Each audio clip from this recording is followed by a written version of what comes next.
खुलुमबाय गिबियावनो सेडारनि इउट्यूब चेनेलाव फिन दिनै खेबसेबाव बरायबावना थाबाय। दिनैनि बे भिडिअआव नोंथांमोनजों फोरमायनो सानदों दि गुवाहाटी इउनिभार्सिटीनि अनलाइन एग्जामनि सोमोन्दै। नोंथांमोना सिगाङाव अनलाइन एग्जामखौ होखांखाबाय जानो हागौ, ओपन बुक माबा सिस्टेमखौ, नाथाय दाख्लैसो एबारनि गोदानाव फोर्थ सेमेस्टार जायफोर बिथांमोना एग्जामा दिनैनिफ्राय जाबाय, बाहाय गोदान मोनसे SOP होफिनदों। बिनि सोमोन्दै आं नोंथांमोननो बे भिडिअआव फोरमायगोन। स' बिदिबा गोबाव खालामालासिनो जों डाइरेक्ट बिनि नटिफिकेसनखौ मोजाङै बुजायनानै होदिनि। फै दानिया जों बिनि नटिफिकेसनखौ थांनानै नायनोसै आरो नोंथांमोनाबो जाहाथे जोबजासे भिडिअखौ नायनानै बुजिनानै लायो, जाहाथे एग्जाम होनाय समाव जेबो प्रब्लेम जाया। बिदिबा फैदो मबाइलनि स्क्रिनाव बे गोदान SOPआ दाख्लै थांनाय 20 सेप्तेम्बर 2020 ओंखारदोंमोन। 20 सेप्तेम्बर 2021 नटिफिकेसन। दा बेखौ आं फरायनानै होनोसै नोंथांमोननो। Standard operating procedures SOP for आपकामिं TDC BA BSc BCom आरो एन्ड BPhok। बाहाय BPhok मानि बेचलर अफ भकेशनेल सेमेस्टार 4 एग्जामिनेसननि थाखाय, रेगुलार आरो एरियार आरो आइडलनि थाखाय बे मोनथाम माबानि थाखाय होखादों। बाहाय रेगुलार, एरियार बेच आरो लोगोसे आइडलनि थाखायबो बाहाय बे SOP नैबेखौ आं बर'नि डाइरेक्ट बुजायनोसै। बाहाय बे SOP गोदानखौ BA BSc BCom and BPhok semester 4 online open textbook examination 2021 Guwahati इउनिभार्सिटिजों खुंजानाय 25 सेप्तेम्बरनिफ्राय बिनि थाखाय बेखौ फोसावदों। दा बाहाय माखासे पइन्ट होदों नै। बे गासिबो माबाफोरखौ बे अल दा स्टुडेन्ट हार इनफर्म टु गो टु बे गासिबो माबाफोरखौ नैबे गुवाहाटी इउनिभार्सिटिनि नैबे वेबसाइटआव थांनानै नैबे गोथां होननाय वेबसाइटआव थांनानै नायनो थिनदों। बाहाय पइन्ट नाम्बार 1आव दं नै, अल दा एन्सार्स मास्ट बे हेन्ड राइटेन। गासिबो आखाइजों लिरनाय जानांगोन, गोसोम फावथेन, black ball pen, black ink पेनजों। बाय एक्जामिनेसन A4 पेपार साइजआव लिरनाय जानांगोन। बिनि उनाव बे गासिखौबो माबाखौ एन्सार स्क्रिप्टखौ नैबे वेबसाइटआव थांनानै, जेरै कुइसन पेपार डाउनलड खालामदोंमोन फार्स्टआव, बाहाय थांनानै बे एन्सार स्क्रिप्टखौ आपल'ड खालामनो थाखाय बुंदों। बाहाय प्रिन्ट खालामनाय आरो डाउनलड खालामनाय बे एखे वेबसाइटआवनो जाजोबगोन। बिनिफ्राय 2 नाम्बाराव दं नै, अल पेज मास्ट कन्टेन्ट पेज नाम्बार। गासिबो एन्सार स्क्रिप्टआ पेज नाम्बार थाजोबनांगोन, 1 2 3 नो गावबागाव पेज। दा बिनि उनाव 3 नाम्बार पइन्टआवसो दं नै, दा कुइसन्स पेपार्स उइल बे एभेलेबल फर डाउनलडिं 30 मिनिट। बेखौ नोंसोरो मिथिखाबाय जानो हागौ फंबाय बिनानावमोनहा। सिगाङावनो जुदि अनलाइन एग्जामफ्रा जाखांखाबाय, जेरै दाख्लै थार्ड सेमेस्टारना जायासै, केन्सेल जादों। सेकेन्ड सेमेस्टारनाबो जादोंना जायाखैमोन जायखिया आं गोसोआव गैला। सेकेन्ड सेमेस्टाराव जायफोर होनो मोन्दों आरो जायफोरना बेक थानानै होनांदों बिसिना होनो मोनगोन, बिसोर मिथिखाबाय जानांगौ। दा बिनि उनावनो नैबे 4 पइन्टआव दं नै, दा कलेज उइल टेम्परारि क्रिएट। कलेजआ नैबेनो SOP, नैबे दानि SOP गोदाननि मेन खोथाया नैबे 4 नाम्बार पइन्टआवनो हाबनानै दं। दा college will temporary create dates with subjects with email IDs which are to be weekly circulated among the students। बाहाय बुंदों कलेजआ मोनसे टेम्परारि इमेल खुलिगोन डेट उइस आरो साबजेक्ट्स उइस लानानै, जायखौ स्टुडेन्टफोरनो सार्कुलेट खालामनानै होगोन, थारमानि स्टुडेन्टफोरनो फोसावनानै होगोन। बिनि उनाव दा students will have to mail the PDF copy of their answer script after the conclusions of examinations of every subjects paper within stipulated time span। फरायसाफोरा गासिबो PDF कपि, एन्सार स्क्रिप्टनि PDF कपिखौ एग्जाम जोबखांनायनि उनाव इमेलाव सेन्ड खालामहरनांगोन, जायखौ कलेजआ मोनसे टेम्परारि इमेल खुलिदों होनदों, बेहाय send खालामनानै हरजोबनांगोन सम थानाय समावनो, स्टिपुलेटेड टाइम स्पेन्स होनखादों।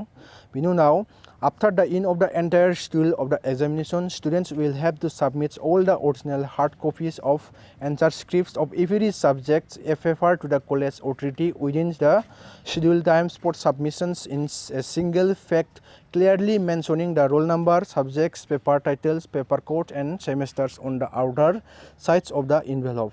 नैबे बाहाय बुंदों गासैबो एग्जामा जोबखांजोबनायनि उनाव गासैबो पेपारनि एन्सार स्क्रिप्ट अरिजिनेल, नों जायखौ हेन्ड राइटिंजों लिरदोंमोन, बै अरिजिनेल पेपारखौ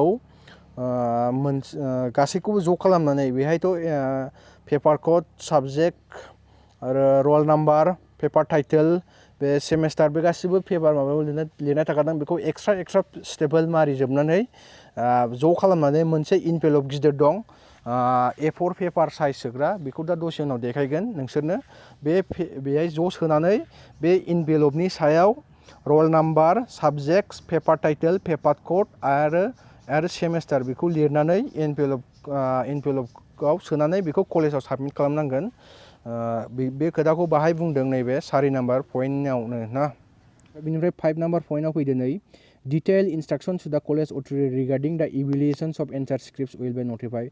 Answer script नि सोमोन्दै कलेजआ उनाव notify खालामगोन होनदों बिनि उनाव college authority will arrange for receiving the answer scripts of the students on the scheduled dates 9 to 10. कलेजआ answer script नाजावनायनि समखौ बै इनभेलपआव हैनाय जाय answer script बेखौ नाजावनायनि समखौ 9 आरो 10 नि गेजेराव एरेन्ज खालामनो थाखाय बिथोन होदों नाथाय बेखौ कलेजआबो बानायनो हागोन जिखुनु टाइमाव ओमफ्राय बिनि उनाव दं नै college authorities are hereby advise not to generate the print out of the PDF of answer script college अथरिटिया मोनसे एडभाइस होनाङा होनदों बेखौ the print out of the PDF to answer script print out PDF answer स्क्रिप्टखौ PDF answer स्क्रिप्टखौ print out खालामनांगौ नाङा बेखौ एडभाइस खालामनो थिनदों कलेज अथरिटिखौ ओमफ्राय बिनि उनाव 8 नाम्बाराव दं the students will require to email the PDF copy of the answer script after 30 minutes from time to commencement of the examination until 1 hours after the end of the exam exam जानायनि 30 minute आरो exam जोबखांनानै 60 minute 60 मिनिटनि गेजेराव exam जाजेननायनिफ्राय लानानै 30 मिनिटनि उनाव ना ओमफ्राय एग्जाम जोबनानै 60 मिनिटनि गेजेराव बै माबाखौ एन्सार स्क्रिप्टखौ PDFनि एन्सार स्क्रिप्ट फाइलखौ कलेजनि खुलिनाय इमेलाव हरनो थाखाय खावलायदों नैबे 8 नाम्बार पइन्टआव नोंथांमोना फंबाय बिनानावमोना एन्सार इमेलाव मेसेज हरनो रोंखायोबा दं थिगैनो दं नाथाय जुदि रोङाबा सोलोंनानै लाखानाया गाहाम दा रोङाबा आं नोंथांमोननो फोरमायगोन दा दसे उनाव आं बेखौ नोंथांमोना जाहाथे नायनानै लायो बेखौबो बिनि उनाव नै 9 नाम्बार पइन्टआव बुंदों इन अर्डार टु टेक बेखौथ' सिगाङावनो मिथिखाबाय एन्सार स्क्रिप्टखौ आपल'ड खालामनो आरो कुइसनखौ डाउनल'ड खालामनो थाखाय रेजिस्ट्रेसन नाम्बार मबाइल नाम्बार आरो डेट अफ बार्थखौ बुंनांगौ अबे माबायाव आपल'ड खालामो बेखौ नोंसोरो मिथिखाबाय बै वेबसाइट सिगाङाव जायखौ फोरमायदों बेखौ दा 10 नाम्बाराव दं नै Since it is an open book examination conduct in the online mode, they will be able to take the help and textbook. बाहाय बुंदों नै open book exam नालाय बाहाय they will be able to take बाहाय help textbookनि help लानानै आरो नोट्सनि help लानानै एन्सारखौ लिरनो हागोन ओमफ्राय नैबे 11 number पइन्टआव बुंबावदों The total mark for each paper will be same as indicated in the syllabus. That is 40, 50, 60, 80. मोनब्रै जाबनि नाम्बार जागोन अबेबा साबजेक्टआ 40 जागोन अबेबा साबजेक्टआ 50 अबेबा साबजेक्टआ 60 आरो अबेबा साबजेक्टआ 80 जागोन ना मेजरफोरना 80 जागोन ओमफ्राय नैबे जेनेरेल साबजेक्टना अबेबा 60 जागोन अबेबा 50 अबेबा 40 by mark for honours regulars and skill enhancement course होखादों नै बेहाय Subjects which were applicable बाहाय टाइमा अबेनाबा बारा जागोन अबेनाबा खम जागोन 80ना एसे बुरजा जागोन टाइमा गोबाव जागोन 60निबा एसे खम जागोन 50 मार्कनिबा खम जागोन 40निबा खम जागोन बिदिनो आरोना बेखौ जाहाथे बै कुइसन पेपारावनो जाहाथे नायनानै लाखायो जाहाथे उनाव टाइम थोआबा उनाव प्रब्लेम जाया ओमफ्राय बिनिफ्राय हेल्पलाइन नाम्बार होखादों नै बेखौ हेल्पलाइन नाम्बारखौ गाहायाव होदों बेखौ दा मिथिगोन The college will arrange to inform the students about the SOP and instructions in the details regarding the examination for downloading the question paper and email and answer script. It has inability of download the question paper. Students should immediately report the matters to their respective college. नै बाय 13 number पइन्टआव होदों नै कलेजआ स्टुडेन्टफोरनो SOP गोदाननि इन्सट्राक्सननि सोमोन्दै फोरमायनानै होनांगोन कुइसन paper download खालामनायनि सोमोन्दै आरो जुदि कुइसन पेपारखौ सोरबा स्टुडेन्टआ डाउनल'ड खालामनायाव प्रब्लेम जादोंबा बेखौ गोख्रैनो रिपर्ट खालामनो थाखाय कलेजसिम रिपर्ट खालामनो थाखाय खावलायदों 14 नाम्बार पइन्टआव दं स्टुडेन्ट शुड मेन्डेटरि फल' द 2 स्टेप्स स्टुडेन्टआ नैबे नाम्बार 14नि माबाखौ फल' खालामथारनांगोन होनदों स्टुडेन्ट बाहाय AB मोननै पइन्टस होबावदों सिङाव Sending the mail within 1 hour मेलखौ 1 घन्टानि गेजेराव हरथारनांगोन एग्जाम जोबनायनि 1 घन्टानि गेजेराव बिनि उनाव B number submissions of the hard copies of all the answer scripts in a single envelope to their respective college 9 to 10 October 9 or 10 October 2021 नै बाहाय बुंबावदों B नाम्बारा जाहैबाय एन्सार स्क्रिप्टखौ गासैबो एन्सार स्क्रिप्टखौ एग्जाम जोबखांजोबनानै ज' खालामनानै मोनसे इनभेलपआव सोनानै हैथारनांगोन होननानै बिसोरो बुंदों। बे SOP गोदाननि माबायानो जाहैबाय नैबे 14 नाम्बार पइन्टआनो गोदान SOPनि बाद बाखियाथ' गासिबो एखे। दानिया फैदो आं नोंथांमोननो इनभेलप गिदिरखौ देखायनोसै आरो बेजों लोगोसे इमेलाव मारै मेसेज सेन्ड खालामो बेखौबो फोरमायनोसै। नैबेनो इनभेलप गिदिरा नैबिदि जायो। नै बाहाय A4 पेपारा ग्रोब जाखायो। बाहाय सोदो, नैबेजों नैबे सोदो सोग्राया, ओमफ्राय बिनि उनाव नैबाहाय लिरदो रल नाम्बार, सेमेस्टार, पेपार, गासिबो पेपार आरो मा दं बेखौ दहाय जेरै खिन्थाखादोंमोन बेबादिनो लिरनानै हैबानो जाबाय। नैबे साइडथिं लिरनानै ओमफ्राय नैजों सोदो, उनाव कलेजाव हैदो। जाहाथे फिन खिथोबो ना आथा मारियो बे गावबागावनि सायाव जाहैबाय। बिनि उनाव कलेजाव हैदो। दानिया आं नोंथांमोननो फोरमायनो सानदों दि इमेलाव मारै सेन्ड खालामगोन नोंनि एन्सार स्क्रिप्टखौ। जुदि नोंसोरो इमेलाव जुदि मेसेज फाथायनो रोङाबा बेखौबो नायनानै लादो। बिनि सिगां जों मायाव थांग्रोनांगोन, नोंनि इमेला गुगोलाव साइन खालामनाय थाखानांगोन आरो गिदिर मबाइलावथ' साइन खालामनाय थाखायो। स' आंना इमेला नैबे दं, नै जिमाइला गोबां जात दं, नाथाय जों बांसिन नैबे गुगोलनिखौ बाहायो, जिमाइल। बिनि उनाव जिमाइलाव हाबखांनायनि उनाव नैबेहाय दं, नैबे आंनि मेल, नैबे नुजाफैखायो। नोंना नैबे ससियेल प्रमसन बे बायदिसिना थाखायो।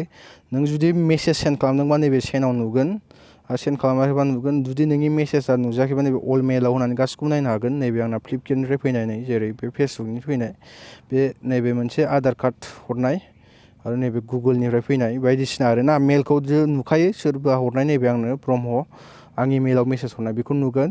दा जों बाहाय इमेलखौ मारै हरगोन ना, इमेल हरनो थाखाय नैबे खनायाव ना, नैबे खना साइडआव जायखौ नोंथांमोना नुबाय थादों, नैबे आं दा होदों, नैबेहाय फावथेन बादि मोनसे लिरनाय थागोन, हयथ' कम्पस लिरनाय थागोन। नैबे कम्पस, नैबेदि कम्पस लिरनाय थागोन, हयथ' नैबे फावथेन बादि लिरनाय थागोन। बाहाय जों इमेलखौ थुनानै होनांगोन, बे कम्पसाव थुनानै होगोन, अब्लानो नैबिदि फैगोन। होमब्ला माबादि फैगोन होमबा नैबे बाहाय फर्माव जाहैबाय नोंनि मेला बाहाय जाखांफैगोन। सोरनिबा जेनेबा जुदि नोंनि मेला मा नाम बे जाखांफैगोन। ओमफ्राय टुआ जाहैबाय नों सोरनो हरगोन। हमनानै लादो नों जेनेबा मोनसे कलेजाव हरबाय, हमनानै लादो गुवाहाटी इउनिभारसिटि बा जिखुनु जाया आरो गावबागाव कलेजा माबादि होनानै खुलियो बेखौ हरखागोन। हमनानै लादो गुवाहाटी इउनिभारसिटि होबाय आं, गुवाहाटी इउनिभारसिटि जेनेबा गुवाहाटी इउनिभारसिटि बाहाय नाम्बारबो थानो हागौ 1 2 जेनेबा बिदिबो थायाबो जानो हागौ। गुवाहाटी इउनिभारसिटिल'बो थानो हागौ, जेखि जाया। बिनि उनाव नैबे एदारेटखौ थुनानै होनांगोन, एदारेटखौ होथारनांगोन। बिनि उनाव जिमाइल थुनानै होदो बाहाय। आरो बैना जुदि याहु माइलखौ थुनानै होदो। स' नैबे जाबाय। दानिया बाहाय जाबाय 2। दाना साबजेक्टआव मा लिरनांगौ, दाना नों मा एग्जाम मा होगोन। बाहाय साबजेक्टआव जेबो लिराबाबो जेबो नङा। साबजेक्टखौ जुदि लिरनो थिनदोंबा लिरनो हागोन, लिरनाङाबा लिरनो हानाय नङा। नों लिरनानैबो होनो हागोन, जेबो नङा। एन्सार स्क्रिप्ट लिरदो, एन्सार स्क्रिप्ट बाहाय नोंनि रल नाम्बारखौ होनानै होनो हाबाय। बिदि होनानै रल नाम्बार, क्लास बा साबजेक्ट, आरो जुदि होआबाबो जेबो नङा। स' बेखौ आं खिन्थाबाय। बिनि उनाव दाना नैबे कम्पस, जुदि नों माबाफोर लिरनांगौबा कम्पसाव लिरनानै नों इमेलखौ सेन्ड खालामगौमोन ना। जुदि नोंहा कम्पस लिरनाङा, अब्ला नों मा खालामनांगोन, हमनानै ला नों कम्पसाव कम्पस इमेलाव नों मा लिरनांगोन, जेनेबा नोंनि माबायाव साबमिट खालामहरनायाव नों नोंनि रल नाम्बार, क्लास, ओरै रल नाम्बार, ओमफ्राय बिनि उनाव क्लास, पेपार, ओमफ्राय साबजेक्ट बिदि होनानै नों लिरनांगोन। बिनि उनाव नों दाना बै एन्सार स्क्रिप्ट PDF फाइलखौ मारै सोगोन। सोरनिबा मबाइला अनेक जातनि देखायनो हागौ। आंना नैबाहाय दं, नैबे सिनखौ नुबाय जानांगौ नोंसोर। एटाच फाइल मोनसे ओंखारगोन, नैबे दागाव खनाथिंजाय ओंखारगोन। सोरनाबा गाहायाव ओंखारो, आंना नैबे गोजौआव ओंखारदों। नैबेहाय बे गोजौआव थुनानै होनांगोन। बिनि उनाव एटाच फाइलाव थुनांगोन आं। बेहाय थुबाय, जेनेबा नै आं खिन्थाफिनो आं नोंसोरनो बेखौ। नैबाहाय थुनानै एटाच फाइलाव होनांगोन आं। कम्पिउटारबा आलादा देखायगोन, मबाइलावबा एटाच फाइलाव थुनांगोन। एटाच फाइलाव थुखांनायनि उनाव आंना लक दं नालाय, लक दंखाबाय। बिनि उनाव आंना फाइला अबाव दं ना, आंनि फाइलआ अबे माबायाव दं फोल्डाराव दं बेखौ आं नागिरनांगोन नैबेहाय जेनेबा नैबे आंनि vivo 1935 बे आंनि फाइल आंना नैबे फाइलआ जुदि नों माबायाव pdf बानायदोंमोन नटब्लकआव pdf बानायदोंमोन नटब्लकनियाव नायदो आरो अबा pdf मेकारफ्राव बानायदोंबा गावबागाव फोल्डार बेखौ गोसोआव लाखा अबे फोल्डाराव थायो नङाबा उनाव आन्दायगोन बे फन मेम'रियावबा फन मेम'रि बाय थुदो आरो मबाइल मेम'रियावबा आंना नैबे नाम लिरनाय मबाइल मेम'रि कार्डआ नागिरदो डाउनलड फोल्डार ना मा फोल्डार हमनानै लादो आंना मोनसे जेनेबा आं देखायनोसैल' मोनसे मेम'रि कार्डआव दं आंना नैबे DCIM नैबे डकुमेन्टस फोल्डाराव दं आंना नैबे डकुमेन्टस फाइल जेनेबा नैबे कटन 2017 निफ्रायनो नागिरनोसै अबेथ' फटकसो बाहाय गैया मोनसे डकुमेन्टस आं नोंथांमोननो जिखुनु नैबे pdf लिरनाय दं आंना बाहाय मोनसे डकुमेन्टस दं जेरै आंनि BA 6 सेमेस्टारनि मार्कशीट नैबे बेखौ आं ओरै थुनानै होबानो बेखौ आं जेन थुनानै होनाय लोगो लोगो बे मेलाव फैबाय ना बे मेलाव फैबाय नै इदि जाखांफैगोन जुदि नोंनि मेलाव फैयोबा बिनि उनाव नैबे बिनि खाथियावनो मोनसे दाग थाबावगोन नैबे थिनख'निया ओरै गेद्दा जानानै थानाय बादि नैबे जेखौ आं दाग होबाय थादों बाहाय थुनानै होबानो मेला सेन्ड जाबाय आरोना ओमफ्राय मेल सेन्ड जादोंना जायाखै नों बेखौ मारै बे सेन्ड जानाय लोगो लोगो बेबायदि जाबाय जेरै मेसेज खालामो जों मबाइलाव बिनि उनाव जों बेखौ नायनानै सेन्ड जादोंना जायाखै नैबे थांदो नैबे सिन मोनथाम दंना नैबे सार्च इन इमेलनि खाथियाव ओरै सिन मोनथाम दं नैबेहाय बे सिन मोनथामाव थुनानै होनानै गाहायाव बोख्लायदो गाहायाव बोख्लायनानै नैबे सेन्ड माबायाव अपसनाव थुदो बे मेला सेन्ड जादोंना जायाखै अब्लानो जों मिथिबाय आरोना अब्ला नोंथांमोना बुजिबाय जानो हाबाय नोंथांमोना मिथिबाय जानो हागौ भिडिअखौ नायनानै